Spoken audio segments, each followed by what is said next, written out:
Rahman Rahim. I am Dr. Muhibbullah Wazir, and we were discussing the scapula. We said that two parts are very clear. One is the lateral angle with the help of glenoid cavity and the lateral border, and number two, the dorsal surface with the help of spine. We identify the dorsal surface.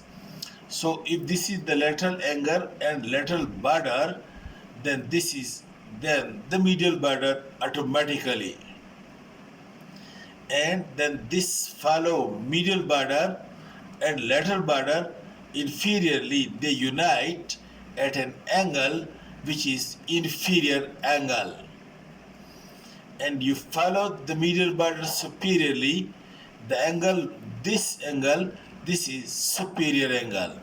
In this way, lateral angle and lateral border, and the junction point of the lateral and medial border, this is the inferior angle, while the upper end of the medial border, that is the superior angle. Now look at the medial border, which is thin and sharp, and on its anterior surface or ventral surface over here is the insertion of serratus anterior. And then you look again, this is the inferior angle, this is the lateral angle, and this you see is the superior angle, and this is the medial border. The medial border faces towards the vertebral column, and it is bisected by the medial end of the spine into this upper part and lower part. Now look, give attention over here. This is the medial border from superior angle to inferior angle, and over here three muscles are attached to the part between this superior angle and the base of the spine. To this part is attached, you can see this muscle, this is very clear, the levator scapulae, from the superior angle to the border of the spine, and then from that below over here is attached, you can see this muscle, that is rhomboides minor, and then below this to the medial border is attached rhomboides major. This rhomboides major, minor, and levator scapulae. And then on the dorsal surface of the inferior angle over here, most inferiorly over here, is the attachment of few fibers of latissimus dorsi. Okay, then you come to the superior border.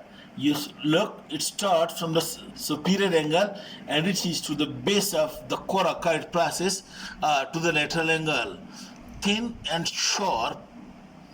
And over here you see a notch in the superior border. This is suprascapular notch. And over here is a ligament which is called as suprascapular or transverse scapular ligament.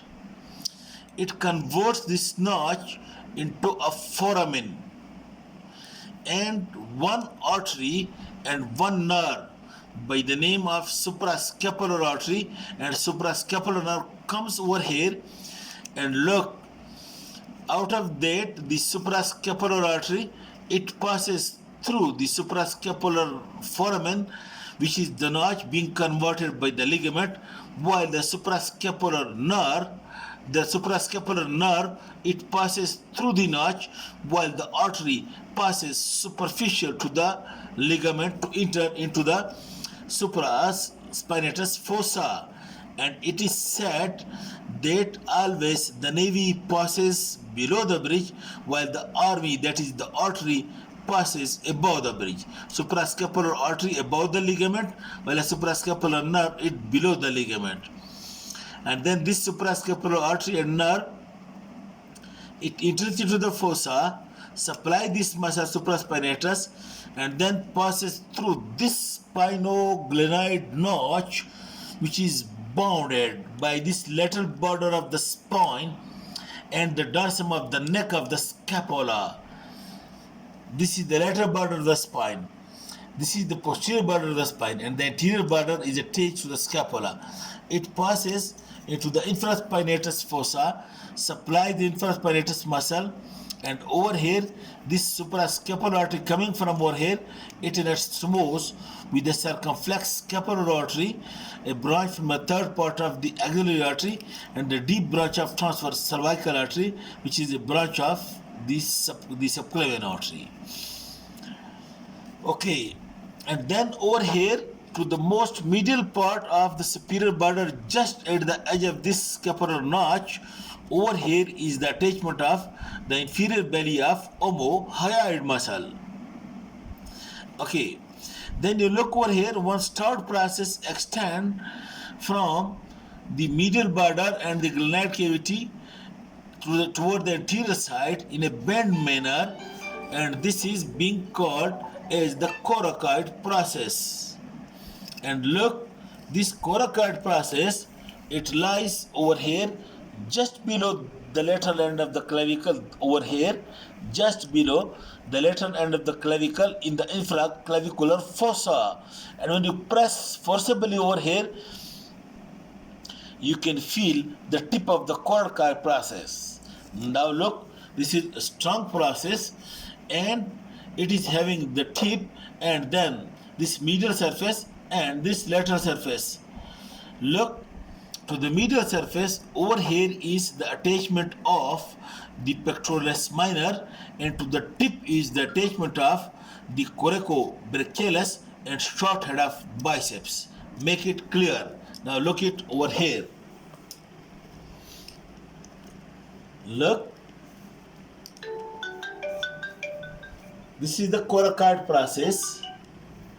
To its medial surface is attached this pectoralis minor, and to its tip is attached this coracobrachialis and short head of biceps. Three muscles to the tip. Look, to the tip attached coracobrachialis and short head of biceps. Then some ligaments are attached over here. Look, this is the shoulder joint, and over here one ligament passes from the coracoid process to the acromion process, coracoacromial ligament or coracoacromial arch, a strong ligament. And then one ligament from between the clavicle and the coracoid process from over here, which is having two parts, the conite part and the trapezoid part. From the coracoid process, one ligament which is having two parts, the conite and trapezoid part, coracoclavicular ligament. And then from the coracoid process toward the lesser tubercle, coracohumeral ligament. In this way, coracoacromial, coracoclavicular, coracohumeral, and also the costocoracoid ligament is being between, which is the upper border of the clavipectoral fascia. Okay, and then I told you, now keeping in mind this position, how will you identify this side, to which side you belong? Now look, lateral angle, you know, with the help of the glenoid cavity, automatically this is medial border. Now the dorsal surface, with the help of spine, automatically this becomes the costal surface. Okay, now keeping in mind this, you keep the scapula over here. This is the costal surface, this is the dorsal, okay, but this is the medial border which is coming laterally, so it is not the right scapula. Now keep it over here. Yes, lateral angle, lateral border, medial border, costal surface and dorsal surface, so this is the left scapula. Then the ossification of the scapula start at the intrauterine life at the 8th week, and then many secondary ossification centers appear after birth and at puberty, and ultimately the whole ossification is being completed at the 20th year. Okay, now this is in short, and this summarize. Okay, then to shorter summarize, that it consists of three borders, lateral, medial and superior, and then it consists of it consists of three angles: the lateral angle, the superior angle, and the inferior angle. And then it consists of three processes: the spinous process, the coracoid process, and then the acromion process. Okay, and then the muscles, you can see it very clearly. Look at the costal surface.